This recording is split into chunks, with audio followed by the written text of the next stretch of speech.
cannot prevail in faith without obedience. God told Abraham in chapter number 12 of Genesis, rise, move from your father's house and from around your kindred and go to a place where I will show you. The next verse you read, Abraham rose. He took Lot and he took his servants and the animals and they started going. The first thing that you need in your life, if faith will have its perfect work in your life, is obedience. Amen. You cannot walk a life of faith. You cannot live a life of faith if you are not obedient. I'm even reminded. I gave you 6. I was supposed to give you 7. I was supposed to give you 7 things that cannot move without faith. The 7th one is that you cannot live the Christian life without faith. That's what you find in Hebrews 10:38. He says, "And the just shall live by faith." 2 Corinthians chapter number 5, verse number 7, he says, "And we walk not by sight, but we walk by faith." Galatians chapter number 3, verse number 11, reiterates again or echoes again that the righteous, the just shall live by faith. So we cannot live the Christian life, number 7, without faith. So now there are 4 things that are needed in our life. And the first thing is obedience. The second thing is called trust. If you will walk a life of faith in your business, if you walk a life of faith in the plans, the vision, the objectives that you have for your life, if faith will work for you, you must be obedient too. You must be a man and a woman who trusts in the Lord. Why? It is when we are obedient, we are able to respond. When we trust, we are able to be confident. Amen. Amen. If you're praying prayers of faith, you need trust. Because if you don't have trust, you will start looking for alternative ways of fulfilling whatever you're praying for. So even if the vision tarries, according to Habakkuk chapter number 2, you will wait for it. Why? Because you trust the God you're praying unto.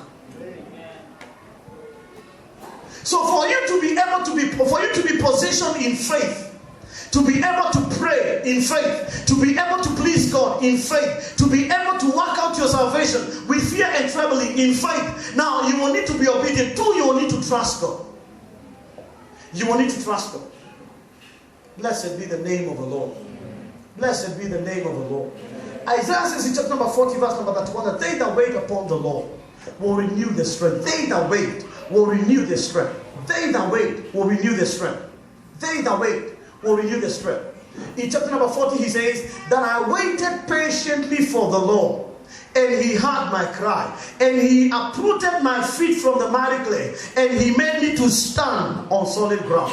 Psalms chapter number 40, verse number 1, verse number 2. Then I waited patiently. How can you wait patiently? Because you know he has never failed. He will never fail. Then I waited patiently for the Lord, and he inclined to me, and he heard my prayer. Verse number 2. He uprooted me. He brought me out from a horrible pit, the miry clay, and he set my feet upon a rock and established my steps. God has never delayed. He always comes on time. Now notice, not your time, his time. Amen. Amen. Because our time is measured in years.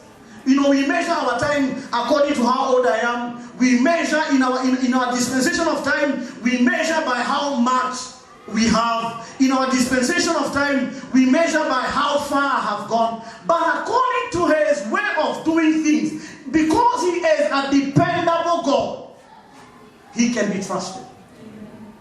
We can wait on him. So when the vision tarries, we will still wait, for it shall surely come to us. Bwana pewe sifa. Kama umefanya applications na makaratasi umeshapeleka na imekawia, you can patiently wait for him or on him, because the God he is, he has never failed. Blessed be the name of the Lord. I think it's 1 Corinthians chapter number 1, verse number 9. Because today we did verse number 10. This now I have added another scripture.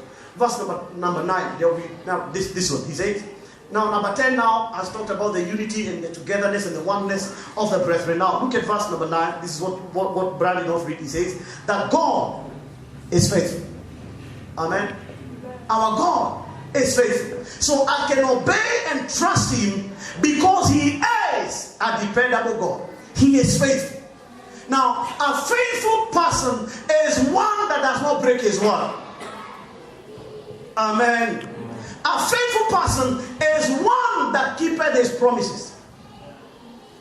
A faithful person, number 3, is one that does not change on what he or she has said. So when we say that our God is faithful, we are saying that our God is dependable. Amen. Our God is dependable. Our God can be trusted. Our God can be relied upon. Our God does not change his mind. Hallelujah. He says in the book of Samuel that because the Lord does not change, so shall we not be consumed. So we need to be obedient. 2, we need to be men and women that can trust the Lord. Hallelujah. Blessed be the name of the Lord. The next thing that is needed for you to walk a life of, to be positioned right in faith, is that you must have knowledge. You need knowledge to be able to walk in faith. In Romans chapter number 4, where we read, the Bible says in verse number 19, that when Abraham considered his body, which was as good as dead, though he was 100 years, okay, then it says, and when he also considered Sarah his wife, who's now, the body of Sarah, though 90 years, does not say as good as dead. No, he says that one was dead already.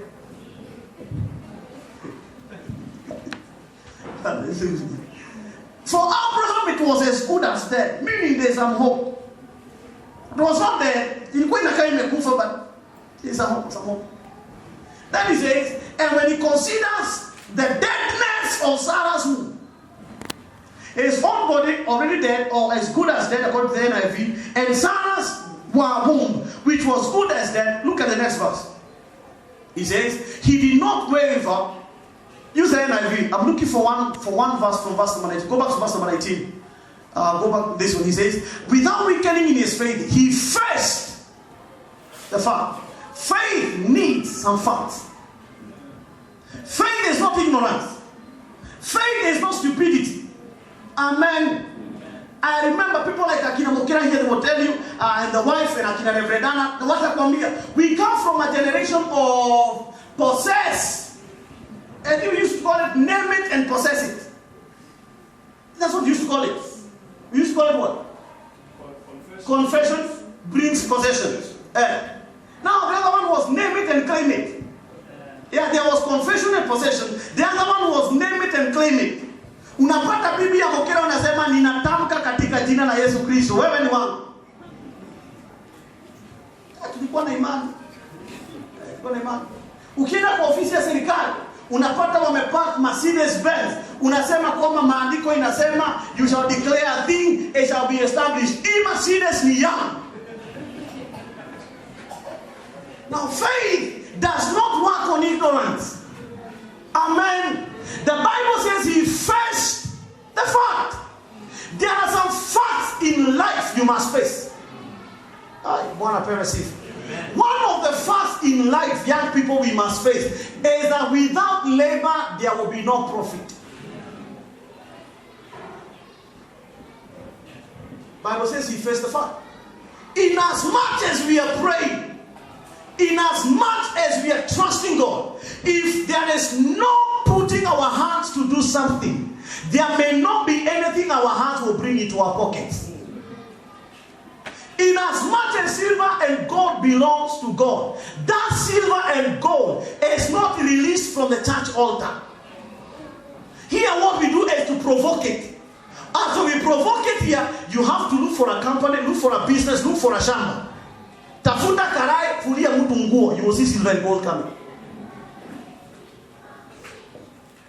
Because now, if we don't face the fact, we will raise a lot of spirit-filled idle people, a lot of spirit-filled lazy people, who even after they are married, haizi pike mume wake chai. Anamwambia ndugu, nini unakuwa mtu wa imani, funga na uongo.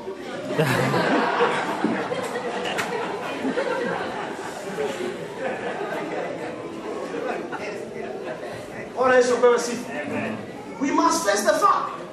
Amen. Nataka niseme hii na niseme tu kwa heshima.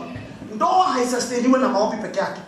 Hata Yesu alisema for man shall not live by bread alone, but by every word that comes from the mouth of God. Matthew 4 verse number 4. So understand, in as much as you pray for your business, wake up in the morning a little bit early. Face the fact. Amen. Face the fact. You cannot tell me, oh, you know, leo sifungui biashara, leo naenda kufunga na kuiombea.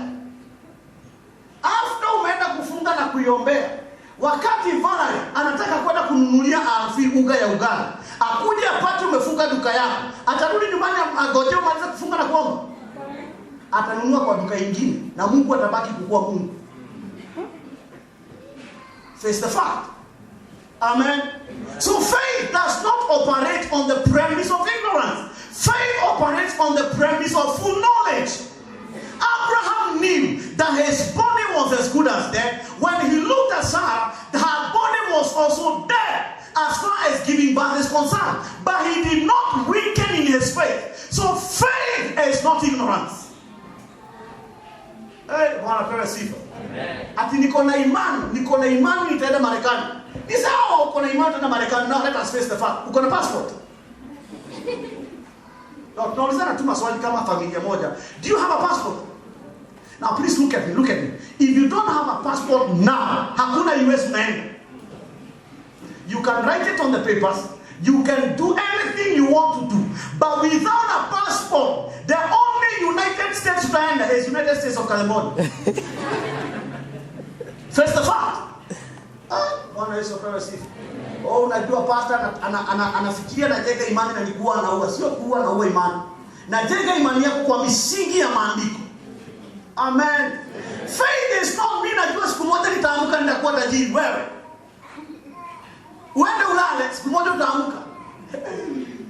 Isaiah chapter number 60 verse number 1. Arise now and shine now, not tomorrow. You cannot say mimi najua siku moja. Mimi nitaamka tu hivi nijikute mimi tajiri. Oh, ujikute wewe ni tajiri. Ujikute. The one day I will wake up and I will find myself I'm rich. Mwalimu anasema he wishes you luck. He wishes you luck. Face the fact. There are some things we must do. There are some places we must go. There are some people we must meet. There are some places, there are some things, there are some careers, there are some courses we must take. There are some sites we must visit. There is some knowledge we must increase in our mind. Faith is not ignorance. Amen. I'm one person who loves going to prayer mountains. And I have been to prayer mountains and I have people praying prayers that should have been answered in a classroom. Kenye walikuwa wanahitaji sio Mungu, ni mwalimu. Baba, naomba niongezee maarifa. Maarifa niongezee na kwa maombi. Maarifa lazima utasoma ama utasomeshwa. Kwani mnaomba hiyo maombi juu mmenyamaza? Bwana pewe sifa. Maarifa inaongeza nako kwa pahali kwenye pahali kwa darasa. Hapo ndio maarifa kwenye inaongezea hapo. Hawezi na kataloni baba naomba niongezee maarifa. Haongezanagi maarifa. It does not.